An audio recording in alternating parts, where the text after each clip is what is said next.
Hey guys, it's mid-February.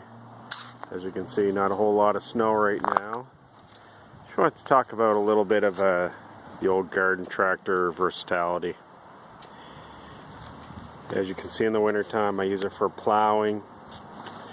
In the spring, summer, and fall I have a 50-inch mower deck that I can take off with the fast attach option, which takes about 5 minutes to install and remove.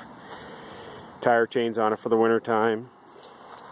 Nice thing about these old garden tractors is you can put a ball on it, and I'm just doing some renos in the house. If you see my other videos there's some of the debris. I just have a pile of debris beside my garage there, so I'm just moving my trailer over there so I can collect it all, but that's some of the old floorboards. So these tractors come in extremely handy. Like I said, I've had this for, probably going on 11 or 12 years right now. So far it's working okay. The only thing, leaking a little bit of oil, and the belts are starting to slip. The dry belts underneath, there's actually two. A main one that runs from the, I don't know if we can see it here, the main one that goes from the motor right to the pulley there, and that pulley there is attached to the rear differential, so I'm gonna have to replace those very soon, so do a little video on that.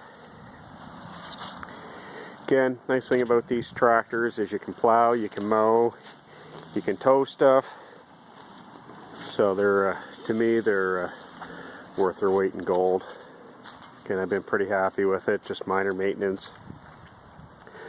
Oil filter, some belts. Starter was the most expensive, being a couple $100. But other than that, it's working great. Again, like I said, they're come in handy.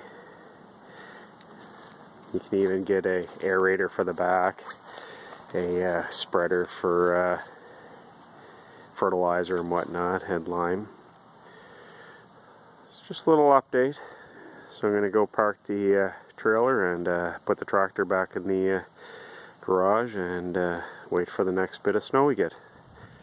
Again, folks, thanks for watching, and have a good day.